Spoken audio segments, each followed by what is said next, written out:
in a world where we are unquestionably surrounded by so many fast food places. I mean, honestly, I just driving down the road yesterday, went past McDonald's, Subway, where else? McDonald's, Subway, Burger King, Greggs. Just Greggs. This is literally on one route, one drive, and it's so easy for us to be able to just pick something like that up. You know, convenience, a quick boost of energy, and it can be so incredibly unhealthy. And actually, even forgetting that, the ones that we quite often know aren't good for us, but still eat anyway.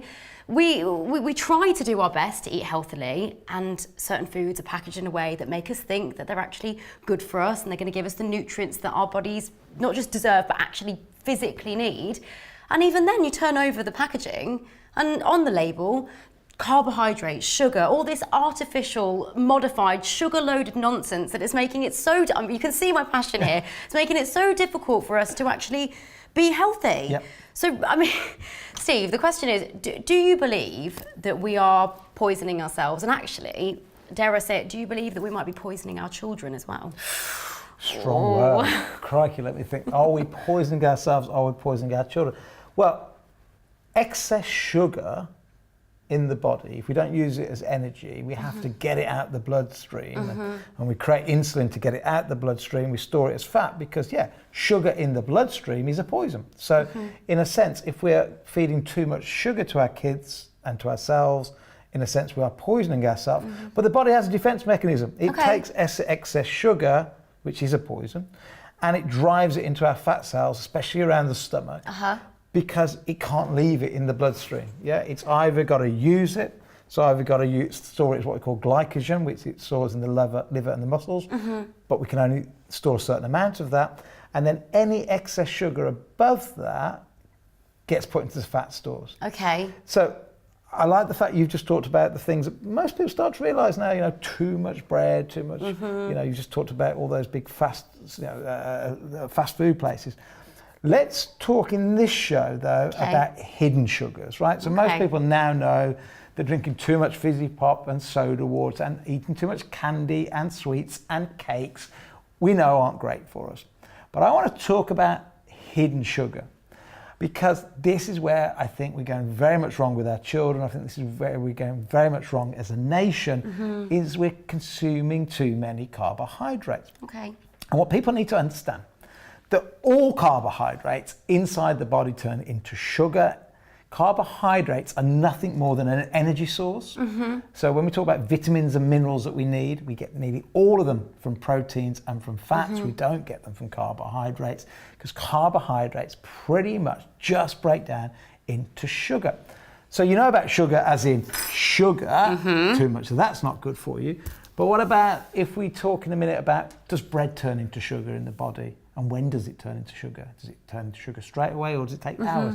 What about if we talk about the beloved cereals, which have been hailed for about 100 years as a healthy start to the breakfast? And you've now been christened the serial killer. I am the serial with killer. With a C, by the way. Just Otherwise I'd be locked up, and I wouldn't be as... Well, anyway, it's not going to... Wouldn't be presenting. I wouldn't present on TV, and it's kind of not in my nature to go around being a serial killer. But I am the serial killer in that this is sugar in disguise. And in some ways, that traffic light system that started to appear on cereal boxes is good in one sense, because it highlights what's been added, but kind of disguises the fact that that is all sugar. Missing the point, really, Missing isn't it? the point. So let's talk about that. Let's start, though, as I tidy up with the fact that, let's start with... Can we start on the... You start anyway. Okay. You start anyway. I was going to start with apple juice and orange juice, but... the reason I'm saying that is I want to sort of move up. Move up. Got it. So when we're talking about milk, 125 millilitres, obviously, you might just drink a glass of milk, but more often than not, we're sort of talking about it being mixed in with your cereal. So that's 1 teaspoon of sugar, and this is the effect, this is basically the equivalent to a teaspoon of sugar, the effect that would have on your blood glucose when it's in your body. So 1 teaspoon. Okay, you might be thinking not too bad. So let's explain that. Milk has lactose, which is a form of sugar, and once it's ingested, it turns some of that milk into sugar. So a big glass of milk, about 1 teaspoonful of sugar. Not the end of the world. Most of our bodies can control 1 gram of sugar coming in, not terribly bad for us. My 3-year-old, I asked David Unwin, Dr. David Unwin yesterday, am I wrong in still letting my a 3-year-old have milk? And he said, no, it's fine, as long as you've not got too much of it. For our viewers at home, who's David Unwin? Okay, so Dr. David Unwin is a GP in Southport. He's been looking after the same area for over 30 years. And that gives him a great perspective because he's seen the rise in diabetes. It's an 8-fold rise in diabetes since he's been there.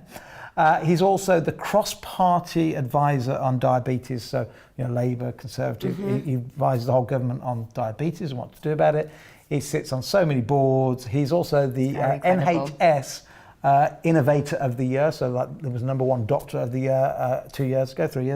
So he knows his stuff. And he came up with this way of visualising what carbohydrates turn into inside the body. So yes, 1 glass of milk will turn into 1 spoonful of sugar on its own, not the end of the world. And if it's whole milk, will have some good benefits as well, maybe a good source of calcium and so on. So we're not going to have a big go at milk. And in fact, even though lots of other people, like the real strict paleo people, say you should avoid dairy, I actually believe dairy is okay for us and good for us because it's also good for the microbiome. So anyway, there you go. 1 spoon of sugar. But chances are you're not really having that on its own. You're going to be mixing that with something else. Cereal. So let's move on to cereal, shall we? Okay. So cereal, if you obviously put the milk with this as well. So actually, no, this is just a cereal on its own. Now, it doesn't matter whether we're talking bran, cornflakes, sugar puffs, whether we're talking Cheerios or all the things that my kids, some of those would have even more. Kids used to have, they pretty much come down to the same. But we start with bran because I don't know about you, but I used to feed this to my children and myself thinking, hey, this is the healthy option. I used to have this. Did you? Yeah. Let's start the day off with bran because it must be good for us.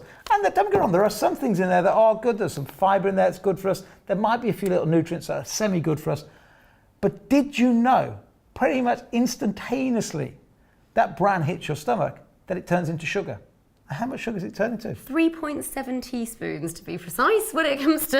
And we're talking about bran flakes, by the way. This is without the added sugar on top. So this is just the flakes themselves. Okay, so let's say 4 grams of sugar. Sorry, not 4 grams, 4 teaspoons. 4 teaspoons, yeah. So that's about 16 grams of sugar. 4 grams per teaspoon, isn't it? Right. Yeah, there we go, even worse. So once we've ingested cereal, we're talking about that turning into 4 grams of sugar.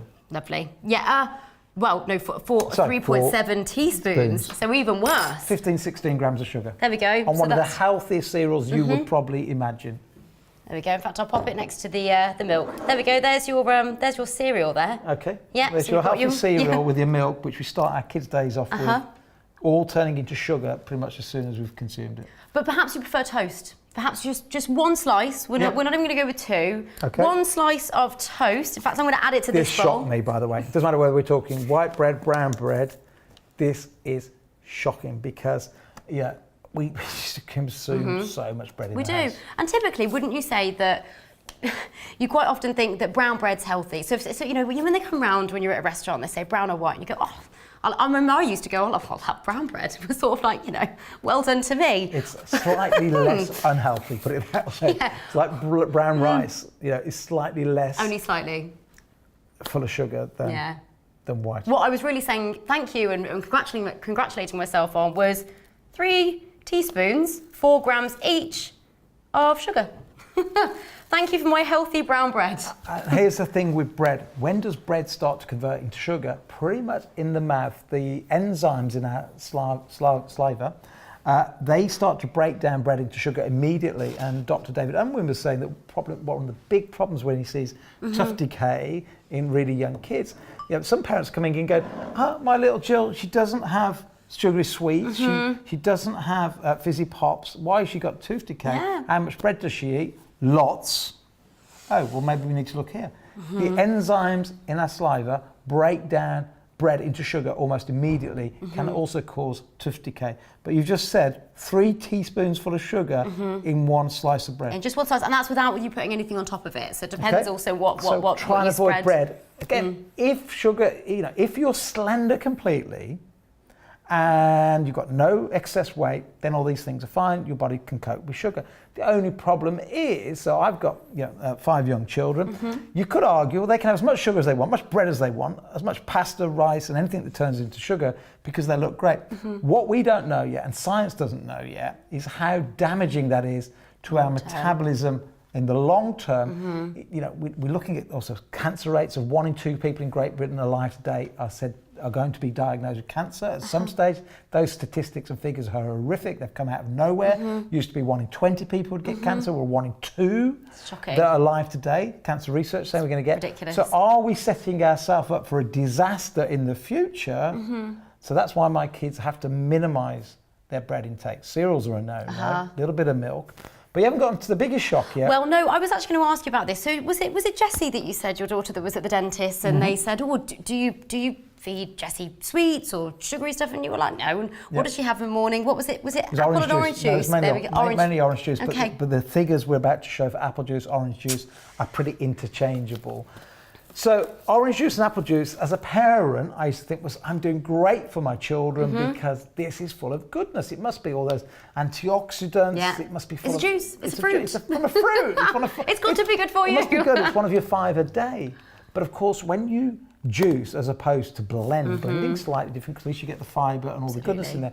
But when you juice and just get the juice out of apples and oranges, you get pretty much left with a glass full of sugar. Indeed you and do. In fact, my dentist said to me a couple of years ago, I didn't believe my dentist at first. He said, well, I think what's wrong with your daughter is you're giving her an orange juice every morning, thinking you're doing good things, but instantly it's turning into sugar in the mouth. And therefore, that's why your daughter's got tooth decay more than your other kids, because she's the one that's having all the orange juice. Wow. Well, on that note... So how much sugar does your typical glass of orange juice or Have a guess at home. Juice? Have a guess at home, because this actually has 1, 2, 3, 4, trying to do this quick enough, 5, 6, 7, and a bit. 8. Oh, 8? 8.6, yeah. Okay. And we'll just, there we go. There you go. There we go. So, nice healthy glass of inside apple your juice. body, once you've taken the apple juice that we think is healthy, it turns into 8.6 teaspoons full of sugar. Wow. So if you add up the bran flakes, the little bit of milk we've just had, the brown toast and the apple juice, what was once considered a healthy breakfast by my family, what I was doing for my children was sending them to school, and myself, if I'd have more than that, because I'd have more of the bran flakes and I'd have more than one piece of toast, I would be sending my kids to school on 16 teaspoons full of sugar. I'd have been better off giving them 2 cans of Coca-Cola. I know, it's shocking when you say it that way. Well, in terms of the amount of sugar. So certainly this is useful for those that are obese or overweight. This is very, very interesting and important to know for those that are pre-diabetic, and so many people are pre-diabetic. And this is the message we're taking into schools. Now, while you've been looking at this little graphic, which is again courtesy of Dr. David Unwin, what Poppy has just done is put the entire breakfast equivalent of sugar into a cup. That's how much sugar with 1 piece of toast, a glass of orange juice or apple juice, some bran flakes or any other cereal that you can imagine, pretty much. There'll be some variants, mostly would be more, and that little bit of milk. That is how much sugar you're starting the day off with. When sugar goes in the body, one of 3 things happen. It's either instant energy we use straight away. We either store a little bit of it, not much, but a little bit, up to 2,000 calories at any one time of glycogen in our liver and our muscle cells. But all the rest, that surplus, gets stored as body fat, because in the body it is poison. Any rolls of fat you have around here, around here, around here is excess carbohydrates or hidden sugars. What we've tried to expose here is that what we once thought was a healthy start of the day actually is probably what's driving diabetes. It's driving obesity, which then in turn drives some very nasty chronic illnesses that you and I want to try and avoid. I've got 7 lovely children. Statistically, at least 3 of them will get cancer at some stage in their life. I don't want that to happen. I'm sure you don't want that to happen for your loved ones. So, how do we avoid it? If we can't eat what we once thought, or not can't, but if we shouldn't eat what we once thought was healthy, what do we change to? we move to foods that are full of nutrients, that are wholesome, that are unprocessed, that we can help you with here. Now, this was actually going to lead me on to my next question was, Steve, did the Primal Gourmet recipe book, which you've written with Hannah, who you'll also see, make sure you stay tuned for those shows as well, our Primal chef who actually comes on air and shows you some amazing recipes, as does Steve, and we've got more guests coming soon. Did this seem like a natural move when you started Primal Cure? Did the recipe book happen immediately, or did you come to learn that actually this was something that was needed? So originally, no. Okay. In fact, if you asked me 5 years ago would I ever write a recipe book, I'd go, well, look, my shelf at home is full of recipe books from great chefs. And I've loved cooking. All my friends will tell you one of my pastimes I love is to get home from work, de-stress by cooking. So I've always enjoyed my cooking, but would I write a book? Absolutely not. And when I wrote Primal Cure, I had no interest. In fact, in the very first Primal Cure book I wrote, I said, don't expect the back half of this book to be recipes, because that's not my style. My style is to tell you what food turns into sugar, explain what ingredients to avoid, but then you go and work it out for yourself. But then so many customers come back and say, that's great, but please, we want some advice, show us some meals. Practical ways I can do it. Tell me what you cook at home. So I got together with Hannah Anderson, who's a really good chef, and I said, look, here's all the ingredients that are good. Let's just create 100 recipes out of these. Here's the ones I do at home already, my pate, some of my smoothies. Let's expand that out. And that's what we've done. And we've got a book to help you understand what food is good and what food is not so good. And we've just sort of recap at the very, very beginning of the book. The first third is that whole education piece about what food, we just flick through for you. It's amazing. So just so you know, this is available on the website as well. We're doing a special offer at the moment also, so make sure you check that out. So we teach everybody, what turns into sugar, carbohydrates, and we talk about the GI index, the GL index, which is about glycemic load. Again, glycemic load is how quickly things turn into sugar in the body and how much turns into sugar. Then we talk about the good foods, as in the fats that are good for us, the fibre. Which not everyone thinks is good. You say fats and everyone's like, well, there are bad fats. Yeah, of course. But you want to avoid the trans fats, the manufactured fats. You want to avoid some of the fats in packaged food. You want to really avoid vegetable oils because they're not made of vegetables. Big con as far as I'm concerned, anything but vegetables. Yeah. But saturated fats and polyunsaturated fats, in fact, it doesn't matter what type of fats there are, as long as they're natural, from avocados, from coconuts, from olive oils, from butter, from ghee, as long as it's from natural sources, fat's okay for us. Fat, it's vital for life. Protein's good for us in the right sort of percentages. Vegetables, okay, they have a few carbs in, but on the whole, vegetables are good for us. So that's what the book's all about. It sort of teaches you all, then it goes through all the ingredients individually, showing you, what you want to put into your cooking. Then it goes through a few that you can have in moderation. So what to eat in moderation, for example, to pick a few for you, fruit, rhubarb, legumes, coconut sugar needs to be in moderation because again, it's quite heavy in terms of carbs. And then there's a whole pages of what not to eat if you want to avoid putting on weight. So anyway, that's the book. It gives you loads of practical ideas, but I'll tell you straight away some of the big ones for breakfast because, hey, for me, it's not about selling books or products, it's about trying to help as many people live longer. So you want to have in your breakfast eggs if you can. Now, eggs Love them. were a no-no for such a long time. And also the yolks. It was on the naughty list because they said it's high in cholesterol. Well, they have got cholesterol in it, but we've now learned that things that are high in cholesterol in food don't translate necessarily to cholesterol in the body. Yeah. So for years, because I've always had high cholesterol, they were told not to eat prawns, don't eat eggs, they're all high in cholesterol. And yet we've now learned that actually it's a complete nonsense advice that I was given because what we eat doesn't necessarily raise the cholesterol level. Yeah. It's other things that raise cholesterol level.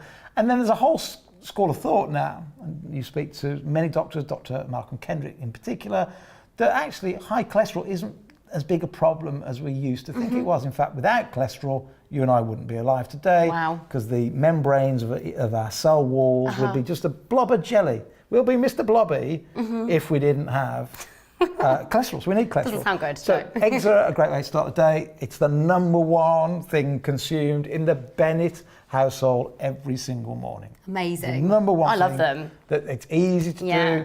there's a question about microwaves, but sometimes when we're in a rush, we get the egg, we beat it up, we put a bit of salt in, put a little bit of milk in, not too much because again, contains sugar. We then split it up in the microwave, 1 minute, take it out, little spin, back in for 20 seconds, scrambled egg, done. Or the other kids like boiled eggs, but eggs are great. If you can, try and get some salmon into the breakfast, avocados, good coconut, fats, good milks. fats. Get yogurts. Make sure your yogurts are yogurts what are called live yogurt, not overly processed. Do not buy zero fat yogurt because zero fat yogurt is not as good for you as full fat yogurt. So those are the sorts of things you should be setting your day off with. Now, well, speaking of breakfast, this is, and you've touched upon this actually in what you were saying there, Steve, coconut, which I know is, oh my goodness, it's king to us here, isn't it? I mean, we even have, you've probably actually seen it in other shows, in the background, behind this camera that you're watching us on right now, is an absolutely massive, I mean, it's huge, isn't it? Big poster picture of coconuts, because they are just, they're you so said wonderful. It's king. I wrote in my book that actually coconut isn't king. King is olive oil. It's king olive oil. So where is it? Is God. This is.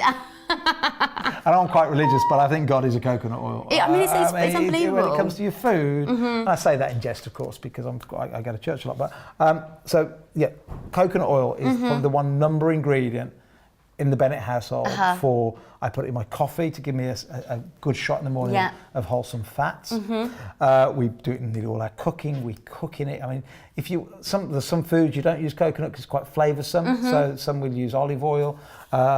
We use flaxseed as oils in our salads and so on. But coconut is the one thing. It's got something called MCT. It's what we call a medium chain triglyceride. And that's a big, big word. What does that mean? It basically means it's a very unique fat that can give you energy really quickly. So people might go out there and have sort of sports drinks to quick pick up in the morning. If I'm going to the gym in the morning, I can't do that because I know how much sugar's in those drinks and what they're loaded with, a lot of nonsense. If I'm going to the gym, I have my coffee, I put in a teaspoon of coconut oil, it's called a silver bullet, or sometimes I don't do coconut oil, I use cocoa butter, which is from chocolate. Pure chocolate, which is good amazing. for you. Smells amazing. I mean, it's like white chocolate, but without any of the sugar or the nasties or the horrible chemicals. You want these MCTs, medium chain triglycerides. They're the fastest acting fat for giving you an energy in the morning. Full stop. Period. If I go and play tennis in the afternoon, and if it's a day when I'm fasting and I'm not eating, a couple more teaspoons full, in the coffee just before I go and play tennis, gives me that energy to get me through. Because I don't want to be taking sports drinks that are full of sugar. Well, the thing is, it actually stimulates energy through the process that we've mentioned in other shows. So if you don't know what it is, let me just explain. So it stimulates energy through the process of thermogenesis. Again, another big word, which I'll just break down. It's basically the production of heat. So and that therefore, if your body produces heat, it's burning calories. It's a bit like you've mentioned on air before, Steve, that when you go to bed, to try and keep your room at a cooler temperature, so your body's encouraged to keep its natural temperature up, and therefore you actually burn more calories. And this is what, when people go to saunas and steam rooms, it's one of the processes there that's happening. But this actually stimulates that process. I'm going to, because you're a qualified nutritional therapist, I'm going to ask you, what other food type also is high in MCT? What other food other type than just coconut oil? I feel like every time you say this, I'm like, is it a trick question? Where are you going with this? This one kind of is. This Okay, breast tell milk. me. So breast milk that we grew up on, something natural that we all used to. babies grow up on, has MCT, medium chain triglycerides. It is one of the most beneficial fats you can have in your diet by none. Otherwise, we would not be around today. Now, just recently on the BBC, there was a great program where they took lots of different diets, people that were overweight, many of them obese, and wanted to lose weight. So they put them on lots of different types of diets. And the one that came out by a mile as the most effective was the ketogenic diet. And what a ketogenic diet is, it's a diet that gets your body used to burning fats rather than sugar. You see, our human body is either a sugar burning machine or it is a fat burning machine. It can't do both at the same time. And remember, there is no such thing as losing weight. You have to burn energy, you have to burn this excess fat. And the only way you can tap into this resource here you've got is to get get off burning sugar. So if you're in the morning starting off with your cereals, your toast, your orange juice, your apple juice, you're setting off your day, you're starting off as a sugar burning machine, there is no way you're going to access your fat stores and start burning off your fat. Whereas if you can start your day off with something like coconut oil in a coffee, or coconut oil in a smoothie, with put it in with a yogurt and so on. If you start off with fat, now you're starting off as a fat burning machine that day.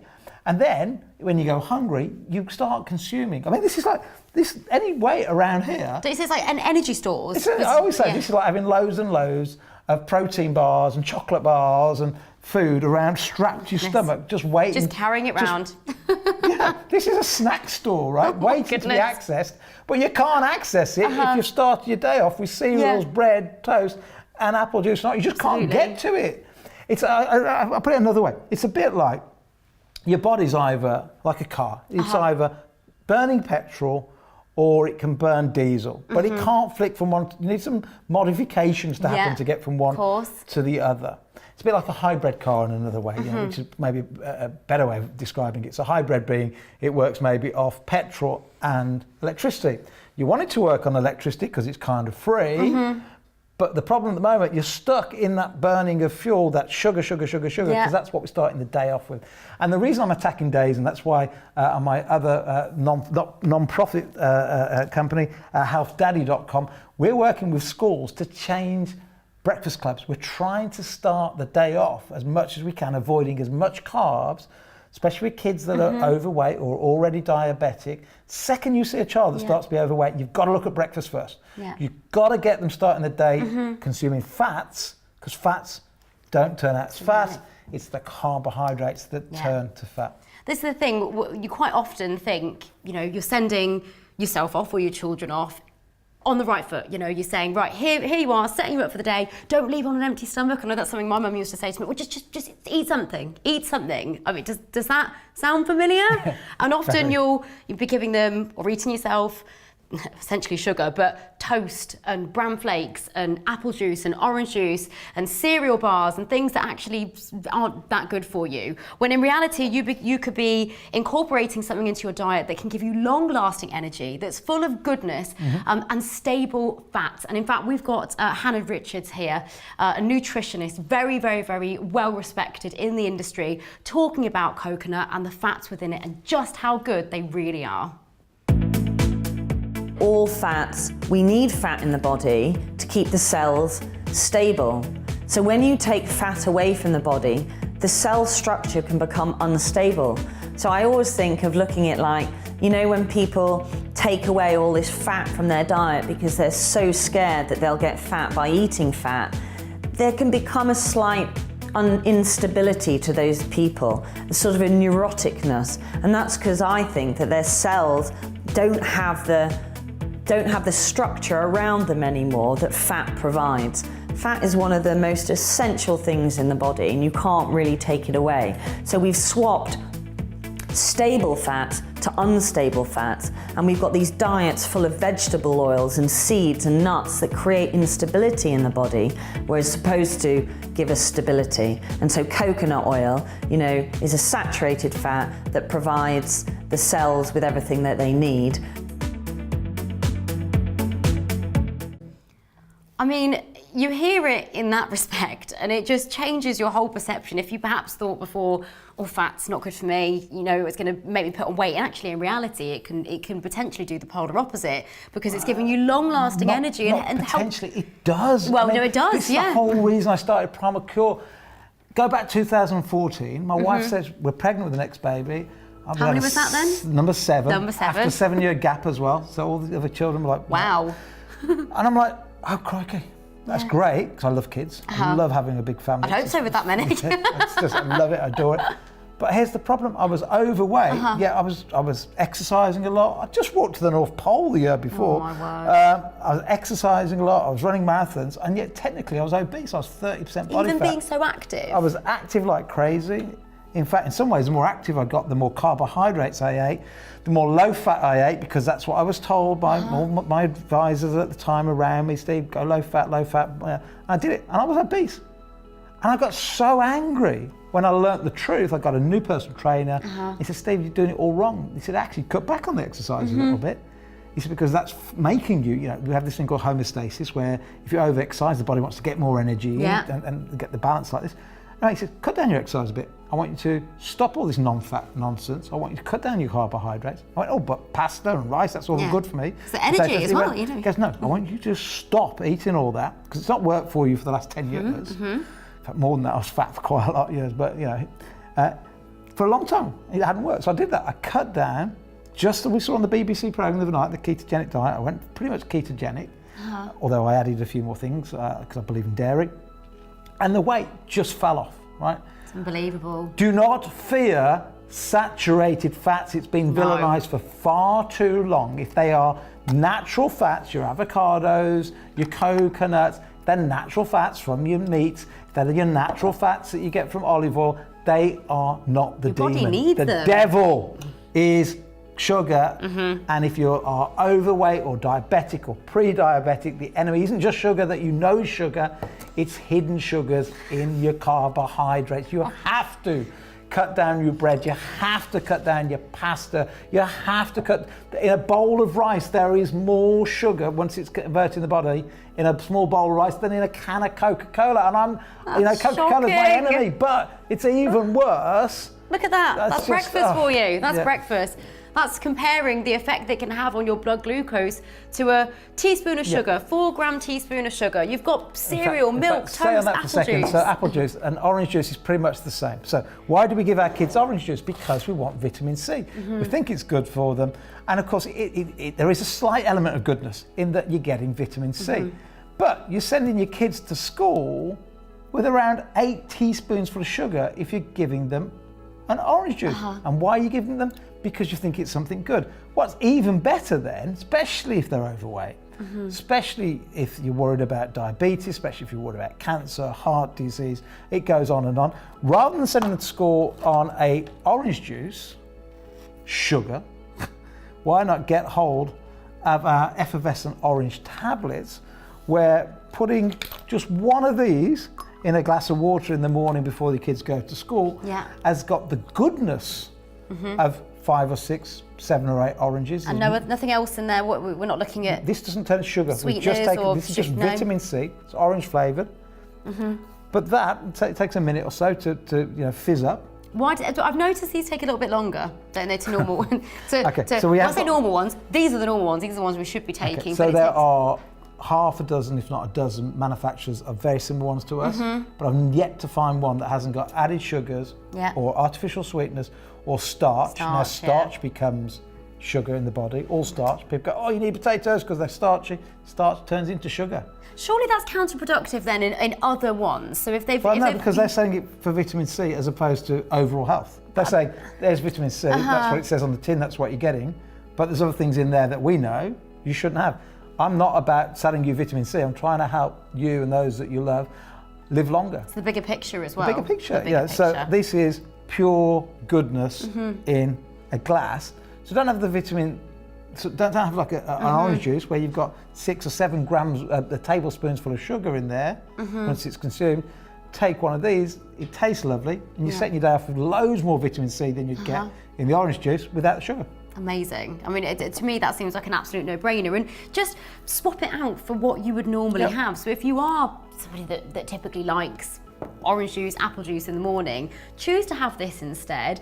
It tastes amazing. You are getting that gorgeous orange flavour in there, but without fake artificial flavourings in it, which just seems absolutely, like why wouldn't you do that? Why wouldn't you do that? I'm going to say something on telly that I've never said before. And I hadn't thought about it like this till I heard a really good podcast by a great dietitian a couple of weeks ago. And I don't eat breakfast. I will eat it if I'm on holiday and I'm with the kids. Why on is that? holiday. Why wouldn't you? Because I'm not hungry in the morning. Okay. And I also think the longer you can fast, the better it is for your system, right? Yeah. So one of the reasons why eating little but often and snacking is very unhealthy, in my opinion, and the opinion of many, many doctors, is that the body is either eating or repairing. It's either eating and then digesting, and while you're digesting, you're not in repair mode. So the longer you can go in between meals, you've got more time where you're repairing things. And if you're constantly, it's almost impossible to get cancer if you're getting good breaks in your in your eating, because you're in repair mode. But if you're constantly snacking, the body never goes into repair mode. So I avoid breakfast most mornings. I can't remember the last time I had breakfast, but I want to finish this because it's quite interesting. So I heard something the other day I hadn't thought about before. I never get hungry in the morning, ever. Which is amazing, yeah. So why don't I get hungry in the morning? Because in the morning, I have one of these vitamin C drinks. It's the time where I take most of my supplements. So I have my multivitamin, I have my omega-3, I have my turmeric, I have my CQ10, I have my probiotic. Yeah. And I take that, and that, in a sense, is my breakfast. And I'd never ever, till this lady said it on this podcast the other day, thought about this before, but it's quite true. You know, you've never had a baby yet, but one day you will, 'cause I'm sure you will. But when my wife was pregnant, she'd have cravings for different things, and I'm sure you're the same. That craving, so sometimes it's crazy things like craving petrol or craving coal or whatever, and they're not things that you consume, but the brain knows what mineral or vitamin you're deficient in, and the craving is the body trying to say to you, even sometimes it's just chocolate, but actually there's things in chocolate like that you're missing, the good stuff out of it. Out of it. So what happens is, I think, and this is what I heard on a podcast the other day, because I start my day off with my vitamins, my minerals, and plenty of vitamin C in the drink, my body goes, you've got all the nutrition you need. Not energy. It's not worried. My body's not worried about me getting energy. It knows I'm still carrying a bit of fat around, that I'm not going to starve because I've got probably enough energy. Still got the energy there. Even though I'm kind of slender these days, I've still got a bit of body fat. So my body's not worried about, my body's not worried about getting energy in. Most people in the UK have got enough stored fat to be able to walk from Land's End to John O'Groats without eating a single bit of food. That is unbelievable. Because we've got the energy stored there. Every 1 pound of body fat, what's that? 1 pound is like half a kg. It's 3,500 calories, energy. Every extra pound of body fat is a day's worth, on average, for most people, of energy stored around the stomach. That's unbelievable. So the body doesn't crave food in the morning, I don't think, because of energy. It's craving food. It's those hormones are telling you to eat because of nutrition. It knows it needs vitamin C every day. The body can't survive without getting some vitamin C in. You need vitamin B's in every time, because vitamin C, vitamin B, the body doesn't store. You have to get it every single day. So this is what I heard the other day, and I'd never thought it before, and I think it's fascinating, and I think I've had this fortunate experience for so long without realising it. One of the reasons now that I don't crave breakfast or don't need breakfast is because I'm getting my vitamin C drink, I'm taking my multivitamins, I'm taking my minerals, and the body's going, nutrition-wise, I've got everything I need for the day. I've got everything. And then it goes, well, I don't need any energy because I've got loads of stored energy, and therefore I don't get hungry at all day. And that, personally, I just eat in the evenings. I've been a 1 meal a day guy for a long, long time. Different on holidays with kids and going out at lunchtime, and Saturdays and Sundays a bit different. I'm not one of these that's just crazy, but Monday to Friday, when I'm at work, I eat once a day, and that's just what works for me. It doesn't work for everybody. But what I'm saying is, if you start your day off with all the carbohydrates we just talked about, so your bran flakes or your corn flakes or your sugar puffs, or if you start it off with too much bread or sugar, or orange juice and apple juice, you have this sugar rush, because you've had this sugar rush with no nutritional values, no vitamins, no minerals, or very few of them. The brain goes, I still need good nutrition. Also what happens, because you've had so much sugar, hidden sugars coming in, the body releases insulin. Insulin grabs that sugar and stores it. So you've gone from this sugar high to a sugar low, because it's gone in quick and it's stored quick. That's why quite often after a big breakfast, within an hour or two, you're hungry again and you snack. And then the snack, that's normally carbohydrates. So again, insulin's released from the pancreas to grab sugar, because it's poison in the bloodstream. You can't leave sugar in the bloodstream. It stores it, and very quickly, a couple of hours later, you're hungry again. I call it the carbo coaster. You're on this roller coaster of full hungry, full hungry. You start your day off without the carbohydrates. Start it with maybe some fats and coconut oil inside of your coffee. Maybe start it off with a full Greek yogurt. Maybe start it off with eggs and bacon. Because they're not carbohydrates, the energy release is slower into the body, and you've got good nutrition going. So the brain's going, boom, nutrition done, bit of energy in, great. You don't feel hungry for so much longer. And if we can get Great Britain starting its day off with good nutrition, with your eggs, your salmon, and if on days you can't do that, at least start off with your multivitamins, it's going to make such a difference. Make a huge difference. We're going to see the UK not falling backwards in all the health reports around the world. With all the statistics going on, absolutely. A male today, alive today, a male today has a lower life expectancy than a male alive, an adult male alive, in the late 1800s. Now, people say that's absolute rubbish, but when you take out, back then there was a lot of, sadly, child deaths. A lot less people got to the age of 5, and that's what skews all the figures. So that's where we go, Steve, you're wrong. But if you take out early deaths, and what did I just say? Adults alive 100 years ago, especially males, would live longer on average than a male adult alive today, when we've got a great NHS, when we've got penicillin and antibiotics, all these things that should help us stay alive longer. Isn't it balmy? And the reason is we're not eating the healthy food, the nutrition the body needs. We start the day off on the carbo coaster, carbohydrates, carbohydrates, carbohydrates. Then we snack on carbohydrates. Then we drive past McDonald's and Greg's and Subway and have more carbohydrates. And before we know it, we got to the end of the day and we haven't even given our body any nutrition. It's craved nutrition all day. Start the day off properly with avoiding these things, with some eggs, with some, we used to have kippers. As a kid, we had kippers for breakfast. Where's kippers gone? We need it. Thank you. Don't you like kippers? Oh, I love kippers. I love kippers and egg for breakfast. Great, salmon and egg. Avocado. The thing is, there's actually a term known as anti-nutrients, which is where something is, so you've got nutrients that are good for you, nutrients that your body needs. Anti-nutrients is something that is actually bad for it, and it's taking more time up and it's spending more of its good, much needed energy trying to digest it or do something with it or put it into the right area of the body, because actually it's no good for it. So it's actually doing the adverse effect. So it's spending more time trying to place it somewhere because it's actually not something that's needed. And Victoria Fenton, who is she's an unbelievable nutritional therapist, said something I thought was very, very interesting and ties into what you were saying there, Steve. And she was saying that your body's always trying to bring itself back to its central point. We're designed that way. Your body's always your body is working. Homeostasis. So to its absolute best of its ability to bring itself back. And we do things, toxic things that can send it off kilter. Be it if even taken away from food, smoking, drinking, anything like that. But bring it back to diet. You have your cornflakes, your bran flakes, whatever it may be, your apple juice, and you're sort of sending it that way. And it wants to come back. And like you say, that's when it's craving what it needs. And sometimes we misinterpret that for another food type. And it might be wanting something that's in chocolate, but actually it's a particular nutrient that you really should be getting from a wholesome food, but it then goes, I'll have chocolate. And then before you know it, you're sending it sideways even more.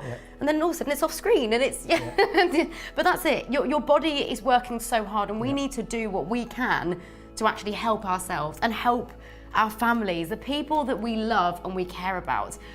But we know, we're not standing here today and going, look, we know it's really easy to eat really well all the time. We're aware that it can be a process. We're aware that it takes some time, and yes, we'd love to say, right, just go cold turkey, eat everything right as of today, but sometimes it's a bit of learning, a bit of food prep and so on and so forth. So I agree. The starting point is always the hardest. Let's say right now you have cereal for breakfast every day, or the toast, or the apple juice, or a mixture of it, and hopefully you'll have understood the demonstration that we've just done about how it turns into sugar. I know that because I have the same every day with my children, the starting bit is the hardest. In fact, I would like to say there isn't a cereal box in our kitchen, but it wouldn't be true. There is still one cereal box in our kitchen, because just occasionally, I know if I ram it down my kids' throats too much, then they'll just rebel later on, or they'll rebel at school. So it's still there, and there is one of my younger children, one of my 5, who's still probably every other morning still has cereals.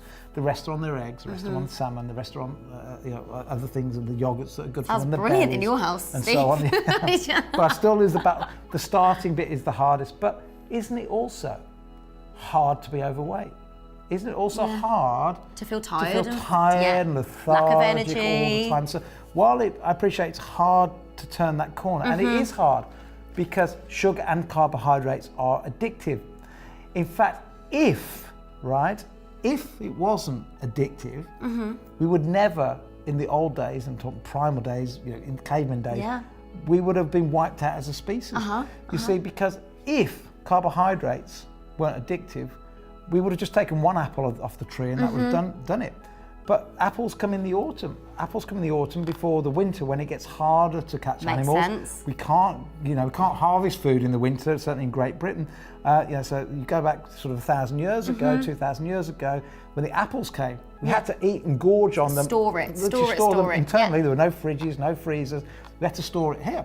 So nature had to find a way to make us eat lots and lots of apples and lots of fruit in one go, to store it as body fat to get us through the winter. I won't say we hibernated like a bear or anything, but we never ate. Who are you calling a bear, Steve?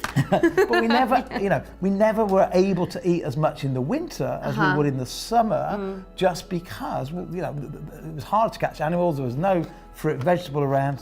So what happened was, the body, which has this hormone called leptin that tells your body that you're full, it tells you that very easy when you've had enough fat. It tells you that when you've had enough protein, but carbohydrates, it gets confused, because carbohydrates, it's had to override itself. So that's why it's addictive. It's not your fault. It's just human nature that we crave carbs. But the second you teach your body not to eat them and to convert over from a sugar burning machine to a fat burning machine, the weight falls off. And the cravings change. It really does. The weight falls off. You feel better. But that conversion period, they call it the keto flu. So it's turning your body into ketosis. What ketosis means, you've turned your body from a sugar burning machine to a fat burning machine. And until you can turn it into a fat burning machine, you will never lose the weight on the stomach, the dangerous, what we call the visceral fat. You'll never lose it, because you can't lose fat. You can only burn it. And you can only burn it if you have no sugar in your system. You're either a sugar burner or a fat burner. And you can't become a fat burner while you've got sugar in the system. And sugar in the system doesn't mean just sugar from fizzy pops and sweets. It means carbohydrates. It means while you've got rice and pasta, while you've got bread in your system and cereals, you can't become a fat burning machine. It's as simple as that. Yeah, and we're giving you practical ways in which you can actually help yourself from craving sugar and still, I was going to say, not still. Instead, you will be getting the nutrients and the wholesome foods. We've mentioned coconut oil, we've mentioned cocoa butter, and we've also got our multivitamin here as well. And the reason for that is, like I was saying before, yes, we can try, and we should, to eat really healthily and do our best. These days, we're actually quite often deficient in certain minerals and vitamins, not even through our fault, but because our soils just don't have that. Modern day farming methods, pesticides, mass production, all of this can contribute to the fact that, magnesium, one of the most deficient minerals in the UK. We've had so many doctors and nutritionists, mention it here. You've perhaps even seen them mention it on air previously. And that's why we have what we have, supplementation. Yes, diet comes first. So cut out the sugar and eat the best foods that you possibly can that are actually good for your body, that will give you long-lasting, sustainable energy. But we also understand that we need to sometimes give ourselves a foundation that we may not be able to get every day. So, look, if you're eating mainly carbohydrates, there are 13 vitamins that are identified by doctors around the world, especially in America and here in Europe, with the European Food Standard Agency. There are 13 vitamins the body needs to survive and thrive. There are 14 minerals, you just mentioned a couple, magnesium and zinc, and then there are 12 others that the body needs to survive. So across the minerals and the vitamins, there are 27 vitamins and minerals that the body needs to get through food. And if you are a mainly carb eater, so if you are starting off the day mainly with cereal, mainly with the orange juices and some toast, if you're relying on your takeaways for lunch, if you're then eating more carbs or your pasta and rice and potatoes in the evening, it's very unlikely that you're getting all 27 vitamins and minerals in each day, because you're not eating food that's rich in vitamins. Do you even need carbs, is a question. Do a carbohydrate? Wow, what a great question. So, do you need carbs? All food you eat either breaks down into carbohydrates, proteins, or fat. You cannot live without getting some fat into your diet. You cannot live. You would not survive for very long. at all. You can't survive without getting any protein in your diet. You would die very, very quickly. You can survive 100% without carbohydrates. Wow. Because all carbohydrates is an energy source.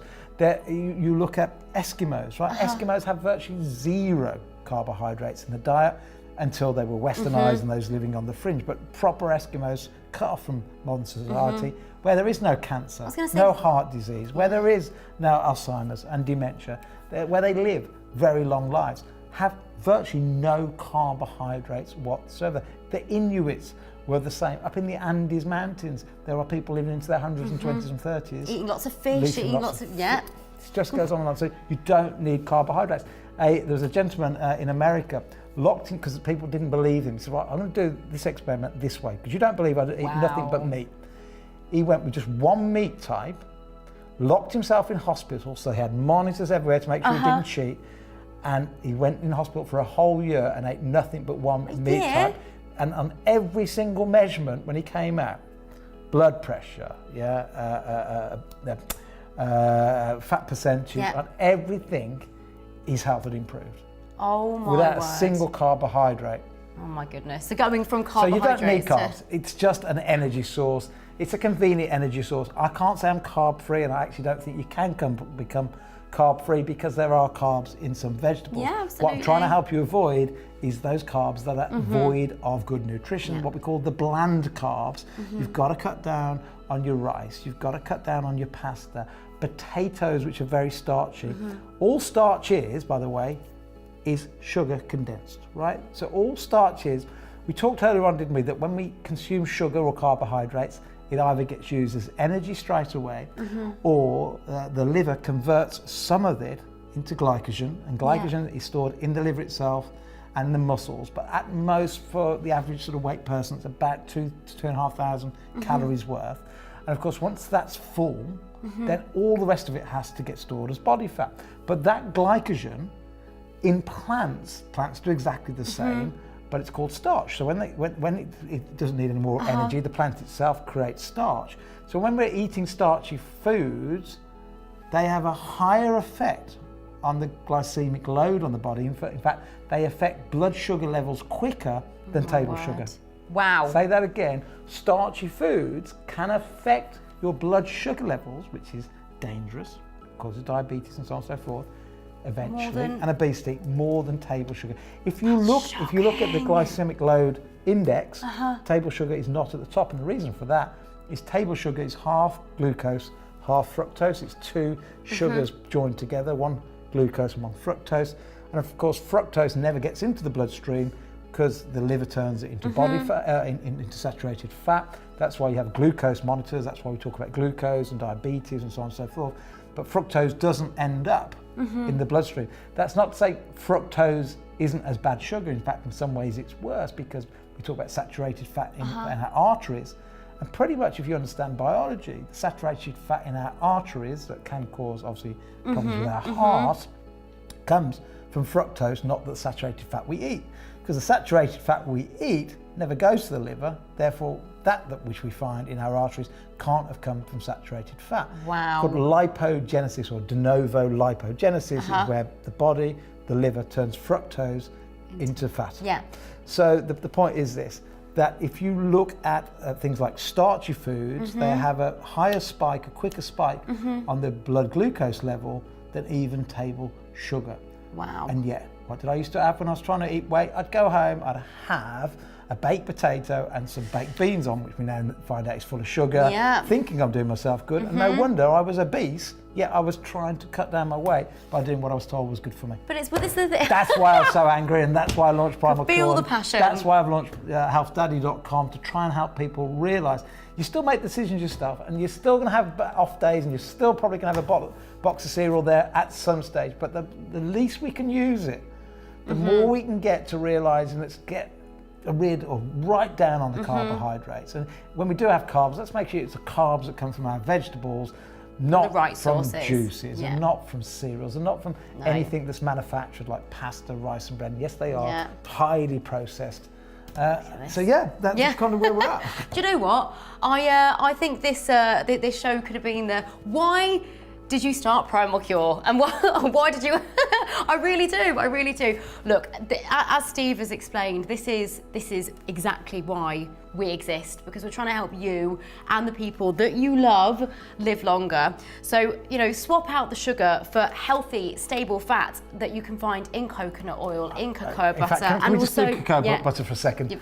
Right, let's go cocoa butter for a second. This is the best gift from Mother Nature ever. So we talk about chocolate being unhealthy, and highly processed sugar full of nasties can be it's not good for you. I'm not talking about chocolate bars you buy at the checkout, right? I'm not talking about that. You can find in good supermarkets now highly concentrated sugar, so we say it's 85% cacao.